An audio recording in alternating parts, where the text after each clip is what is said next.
एक बार फिर से स्वागत है। आप देख रहे हैं टॉप 5। शाम को 5 बजते ही हम 5 हाजिर हो जाते हैं आपको बताने के लिए 5 बजे की 25 खबरों का पूरा अपडेट। शुरू करते हैं आज का टॉप 5। आज का दिन हादसे की खबर से ही शुरू हुआ। हादसा बड़ा गंभीर है। पश्चिम बंगाल के दार्जिलिंग में मालगाड़ी ट्रेन से कंचनजंगा एक्सप्रेस पीछे से टक्कर हो गई। हादसे में कंचनजंगा एक्सप्रेस के 3 डिब्बे बुरी तरह से क्षतिग्रस्त हो गए। इस घटना में 15 लोगों की मृत्यु हुई है। 30 से ज्यादा लोग जख्मी हुए हैं। घायलों को इलाज के लिए नजदीकी अस्पताल ले जाया गया। कंचनजंगा एक्सप्रेस अगरतला से पश्चिम बंगाल के सियालदाह जा रही थी।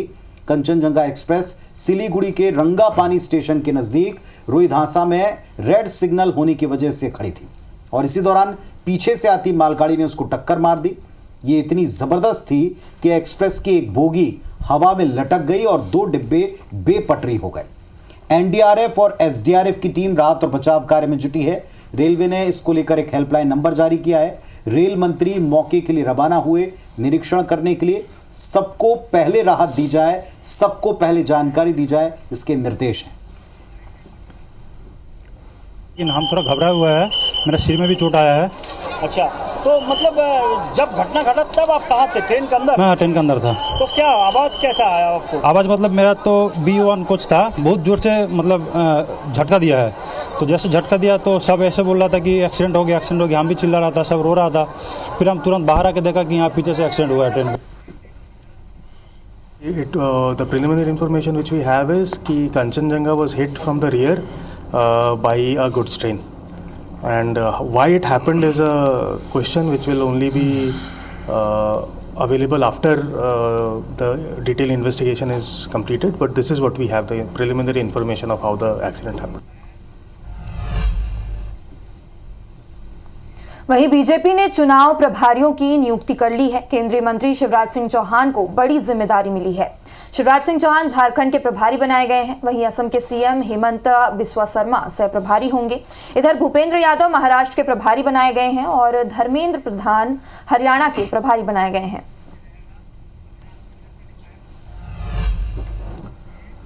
इधर मंडला में गौ तस्करों के खिलाफ पुलिस और प्रशासन ने बड़ा एक्शन लिया है। गौ तस्करी के 11 आरोपियों के घरों पर बुलडोजर चला दिया गया है। यह कार्रवाई नैनपुर ब्लॉक के भैंसवाही गांव में हुई है। दरअसल गौ तस्कर अपने घरों में अवैध रूप से कत्ल खाना चला रहे थे। सूचना मिली, पुलिस मौके पर पहुंची। आरोपियों के घरों से गौवंश के अवशेष बरामद किए हैं।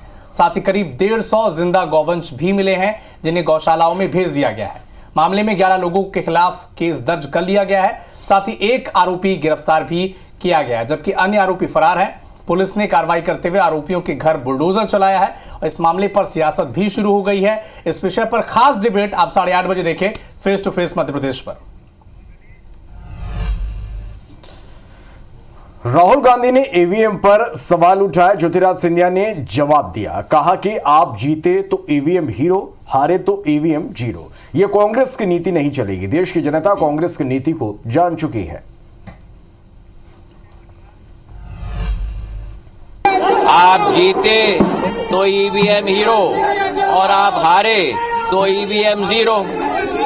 ये नीति कांग्रेस की जान चुकी है और इसलिए देश की जनता ने तीसरी बार प्रधानमंत्री नरेंद्र मोदी जी की सरकार पूर्ण बहुमत के साथ बनाई है। इंदौर में एमबीए पेपर लीक मामले में कांग्रेस ने प्रदर्शन किया। आइडियलिक कॉलेज के संचालक अक्षय कांति बम के पोस्टर लगाए। पोस्टर लगाकर सवाल भी पूछे, कैसे बना अक्षय कांति बम करोड़पति। वहीं कांग्रेस ने आइडियलिक कॉलेज की मान्यता निरस्त करने की मांग भी की है। साथ ही मामले की उच्च स्तरीय जांच की मांग भी की गई।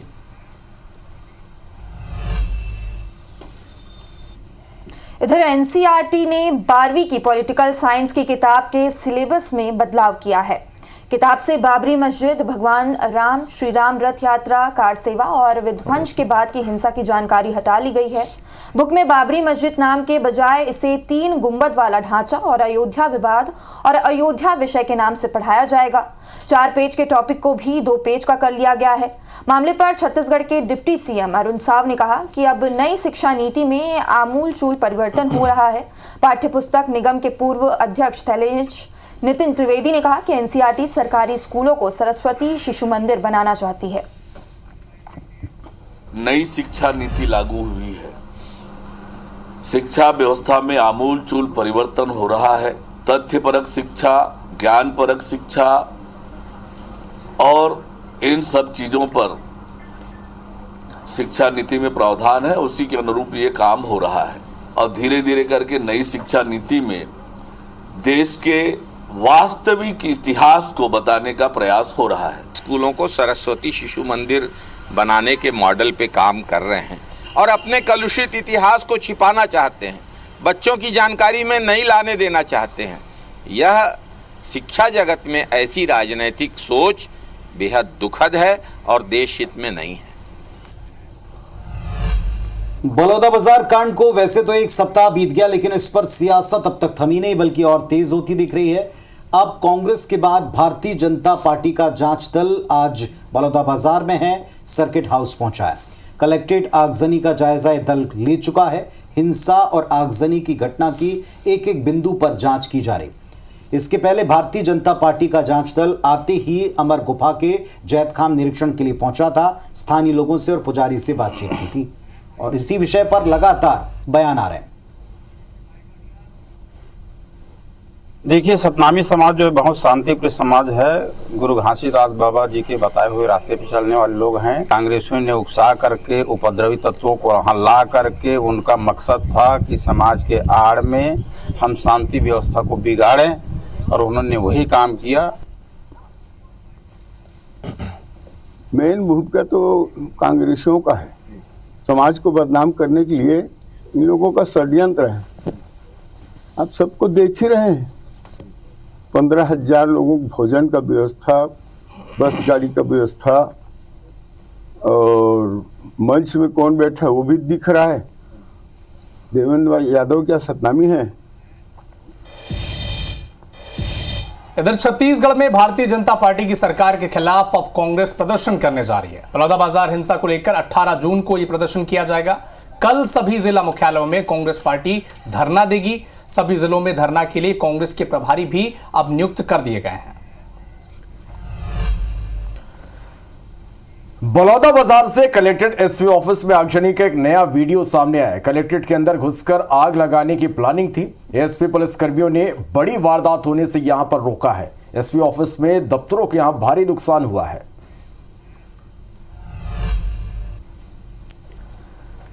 छत्तीसगढ़ में प्रत्यक्ष प्रणाली से नगरीय निकाय का चुनाव हो सकता है। नगरीय निकाय मंत्री अरुण साव ने बड़ा बयान दिया। कहा कि राज्य सरकार ने निकाय चुनाव की तैयारी शुरू कर दी है। प्रत्यक्ष या अप्रत्यक्ष चुनाव पर सरकार जल्द निर्णय लेगी। दोनों चुनाव प्रणाली को लेकर आम जनों से चर्चा करेंगे। सरकार के लेवल पर नगरीय निकाय के चुनाव की प्रारंभिक तैयारियां और चर्चा प्रारंभ हुई है। लोगों से राय ले रहे हैं और राय शुमारी कर रहे हैं और सरकार इस पर बहुत जल्दी निर्णय करेगी कि सीधा चुनाव कराएंगे या पिछली बार जैसे हुआ था वैसा। तो सब लोगों से बातचीत करके सरकार इस पर बहुत जल्दी निर्णय करेगी।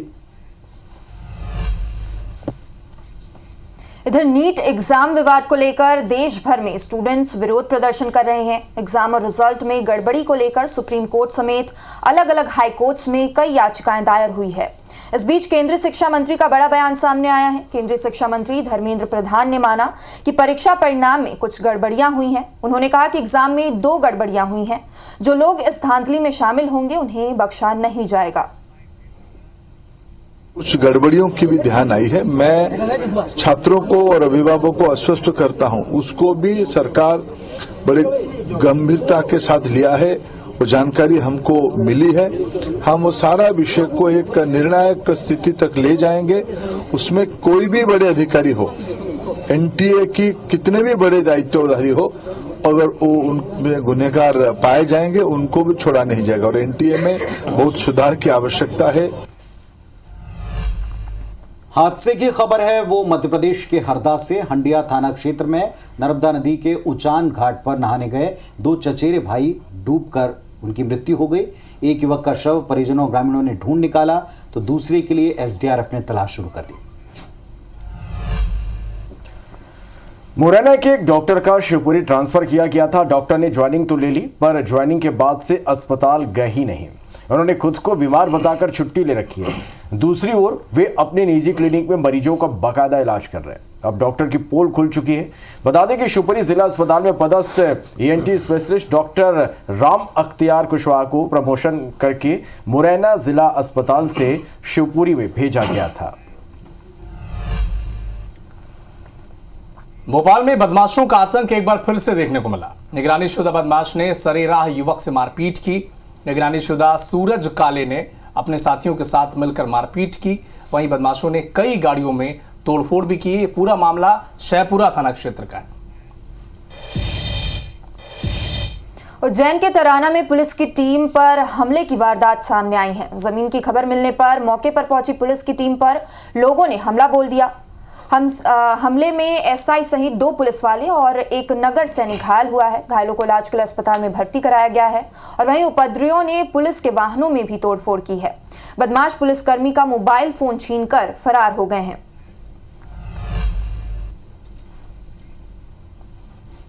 खंडवा में युवकों के बीच चाकूबाजी हुई। घटना में एक युवक की मौत हो गई। अस्पताल में इलाज के दौरान युवक ने दम तोड़ दिया। पुरानी रंजिश को लेकर यह विवाद हुआ था। पदम नगर थाना पुलिस मामले की जांच में जुट गई है। इंदौर में नीट की छात्रा के साथ होटल में दुष्कर्म का मामला सामने आया। कोचिंग में नीट की तैयारी कर रहे छात्र पर दुष्कर्म का आरोप है। कोचिंग में तैयारी के दौरान दोनों की दोस्ती हुई थी। इसके बाद आरोपी ने शादी का झांसा देकर दुष्कर्म किया। पीड़िता की शिकायत पर पुलिस ने मामला दर्ज कर लिया है। कांकेर से खबर है, जहां आकाशीय बिजली का कहर दिखा। आकाशीय बिजली गिरने से एक युवती की जान चली गई, जबकि 4 इसकी चपेट में आकर घायल हो गए। इन सभी का इलाज जारी है। नरहरपुर क्षेत्र के थाना बोड़ी गांव की घटना है। वहीं कोरबा में कलयुगी बेटे ने पिता की हत्या कर दी। टंगिया मारकर पिता की हत्या की। बालको थाना पुलिस ने आरोपी बेटे को गिरफ्तार कर लिया है। ग्राम पंचायत दोंदरो की यह घटना है। जबलपुर में चोरी करने वाले 2 आरोपी गिरफ्तार कर लिए गए हैं। नाबालिग को धमका कर चोरी करवाई गई थी। पुलिस ने नाबालिग को भी हिरासत में ले लिया। आरोपियों के पास से 6 लाख रुपए के जेवर जब्त किए गए हैं। बरेला थाना क्षेत्र का यह मामला बताया जा रहा है। गुना में कार अनियंत्रित होकर पुलिया से टकरा गई। हादसे में 3 लोगों की मौत की खबर है, एक घायल है। सभी मृतक यूपी ललितपुर के हैं। नेशनल हाईवे 46A1 के पास की ये घटना है। सभी मृतक यूपी ललितपुर के बताया जा रहे हैं। उज्जैन से महाकाल के दर्शन करके वापस लौट रहे थे। महासमुंद में 2 सगे भाइयों ने ट्रेन से कटकर आत्महत्या कर ली। कल रात में घर से दोनों सगे भाई निकले थे। केनाल रेलवे ट्रैक के पास दोनों की लाश मिली। कोतवाली पुलिस मामले दर्ज कर इसकी जांच में जुट गई है।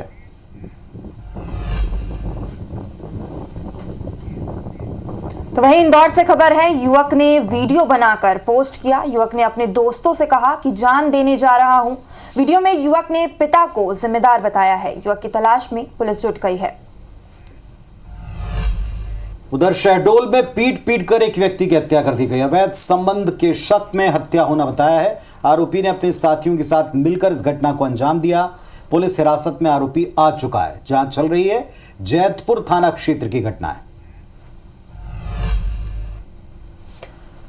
बिलासपुर में एक युवक पर चाकू से जानलेवा हमला किया गया। युवक के पीठ में चाकू मारा गया। गंभीर हालत में युवक को सिम्स में भर्ती कराया गया। घटना के बाद आरोपी फरार है। रतनपुर थाना क्षेत्र का यह मामला है। भोपाल में मंत्रियों और विधायकों के बंगलों के लिए पेड़ अब नहीं काटे जाएंगे। नगरीय प्रशासन मंत्री कैलाश विजयवर्गीय ने एक्स पोस्ट कर यह ऐलान किया है। शहर के शिवाजी नगर और तुलसी नगर में 29,000 पेड़ काटे जाने थे, लेकिन चिपको आंदोलन कर स्थानीय लोगों ने इसका विरोध किया था। शहर के हजारों लोगों ने प्रोजेक्ट बंद करने का अभियान चला रखा था। अब सरकार ने पेड़ नहीं काटे जाने का फैसला लिया है। स्थानीय लोग खुश हैं। लोगों ने ढोल बजाकर एक दूसरे को मिठाई खिलाकर जश्न मनाया। वहीं छत्तीसगढ़ के पेंड्रा में पुलिस ने 3 शराब तस्करों को गिरफ्तार किया है। पिकअप वाहन से 1420 लीटर शराब जब्त की गई है। आरोपी अंधेरे का फायदा उठाकर फरार हुए थे। 72 घंटे के भीतर पुलिस ने आरोपियों को दबोच लिया। जीपीएम पुलिस और साइबर सेल की यह संयुक्त कार्रवाई रही।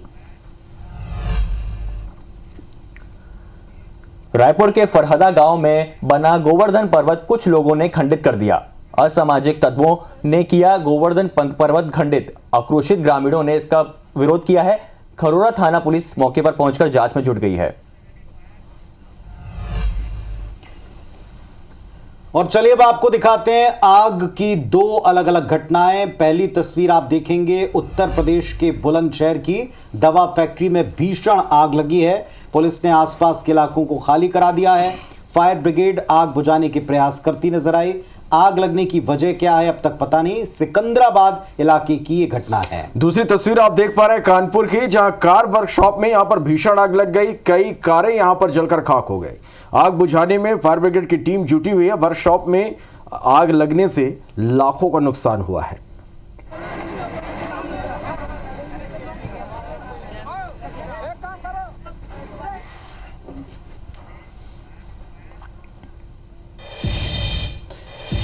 कवर्धा में मनरेगा कार्य में बड़ी लापरवाही सामने आई है। बच्चों से यहां पर काम कराया जा रहा है। तालाब गहरीकरण कार्य में 12 से ज्यादा बच्चे यहां पर काम करते नजर आए हैं। लोहारा जनपद के दारगांव का यह पूरा मामला है। मनेंद्रगढ़ में एक भालू प्रसाद खाने रोज मंदिर पहुंच रहा है। भगवानपुर के चांग माता मंदिर में यह सुंदर नजारा दिखता है। भालू मंदिर में आने और श्रद्धालुओं को कोई नुकसान भी नहीं पहुंचाते। भालू के विचरण का, यहां आने का, प्रसाद खाने का वीडियो सोशल मीडिया पर जमकर वायरल है। और वहीं छत्तीसगढ़ में गर्मी के कहर को देखते हुए शिक्षा विभाग ने 18 जून से शुरू हो रहे स्कूलों की छुट्टी एक हफ्ते के लिए बढ़ा दी है। मुख्यमंत्री विष्णुदेव साय ने सोशल मीडिया एक्स पर पोस्ट कर इसकी जानकारी दी है। ऐसे में अब राज्य के सभी सरकारी और गैर सरकारी स्कूल 25 जून तक बंद रहेंगे और 26 जून से खुलेंगे। छत्तीसगढ़ में गर्मी और हीट वेव के कारण ये फैसला लिया गया है। आपको बता दें कि छत्तीसगढ़ के ज्यादातर इलाकों में मानसून अभी तक नहीं पहुंचा है, जिसके कारण गर्मी अपने चरम पर है। कई क्षेत्र में लू और धूप से आम लोगों को दिक्कत हो रही है। बच्चों को गर्मी में होने वाली परेशानी को देखते हुए ये फैसला लिया गया है और परिजनों में भी बच्चों के स्वास्थ्य को लेकर चिंता बनी हुई थी। गुवाहाटी में जोरदार बारिश हुई है और बारिश का पानी सड़कों पर भर गया, जिससे वाहन चालक और राहगीर परेशान हैं। बारिश से तापमान में कमी आई है, लोगों को गर्मी से राहत भी मिली है।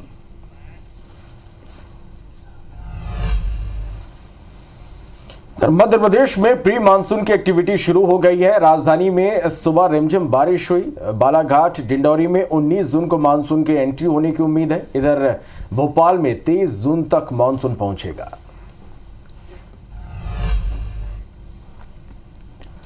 इधर मानसून को लेकर छत्तीसगढ़ मौसम विभाग की ओर से किए गए दावे खोखले साबित होते दिखाई दे रहे हैं।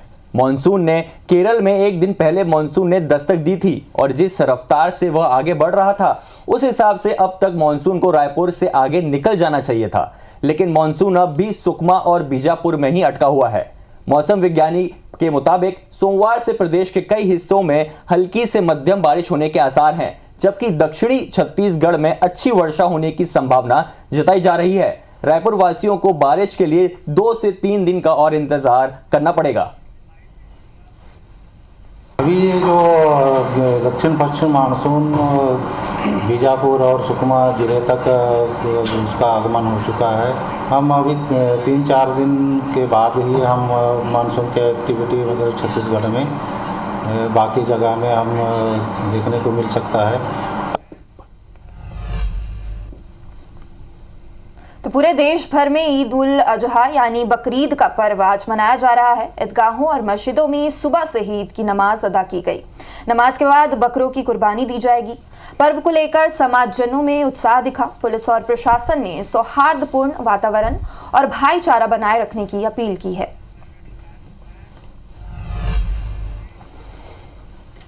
तो आज के टॉप 5 में बस इतना ही, लेकिन आपको याद दिला दें बड़े विषयों पर डिबेट और हर खबर का पूरा अपडेट मिलेगा आपके अपने पसंदीदा नंबर 1 न्यूज चैनल IBS 24 पर। फिलहाल हम पांचों को इजाजत दीजिए। नमस्कार।